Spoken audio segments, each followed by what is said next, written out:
Greetings from the International Space Station. No. I'm NASA astronaut Nick Hague, along with my NASA crewmate, Christina Cook. No. As we conduct world-class research on this orbital laboratory, No. we are also celebrating the 50th anniversary of humankind's most epic achievement, Apollo 11's historic lunar landing and the first footprints on another celestial body by Neil Armstrong and Buzz Aldrin. No.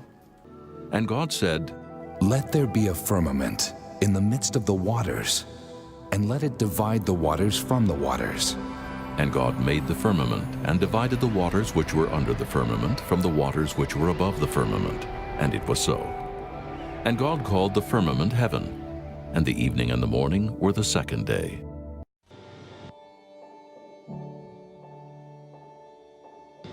As we think back on this achievement 50 years ago, we remember the drive and sacrifice by the flight teams, engineers, astronauts, and many others that allowed the dream of Americans landing on the moon by the end of that decade to become a reality.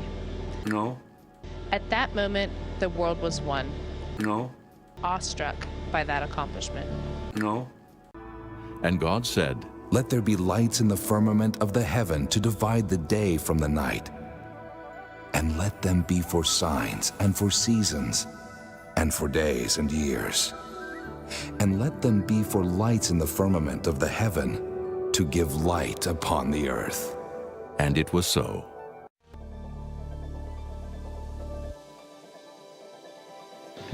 We are in that time again as we approach the 20th anniversary of a permanent human presence on the International Space Station, No. working hard to return humans to the moon in 2024 through the Artemis program. No.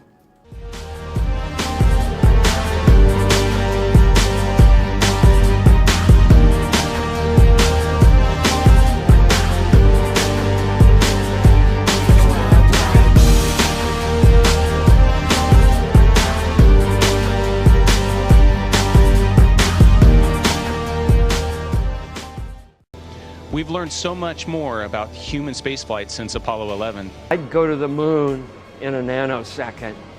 The problem is we don't have the technology to do that anymore. We used to, but we destroyed that technology, and it's a painful process to build it back again. So which one of you is ready to go to Mars? Are you ready? And I think you're ready. I know you're ready, right? We just discussed that. She'd like to go to Mars very quickly. Who's ready to go to Mars up there? We are absolutely ready to go to Mars. We've learned how to build laboratories in space. We've learned how to work and how to live in space, paving the road for future deep space exploration.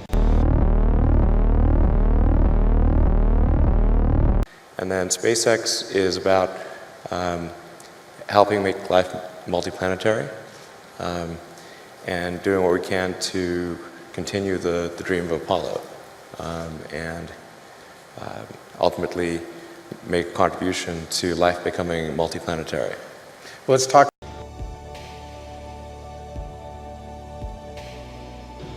The legacy of the Apollo program is enduring and will guide us on our future endeavors in space.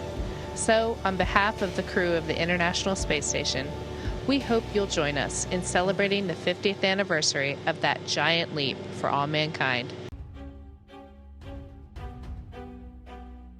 We stand on the shoulders of giants that came before us.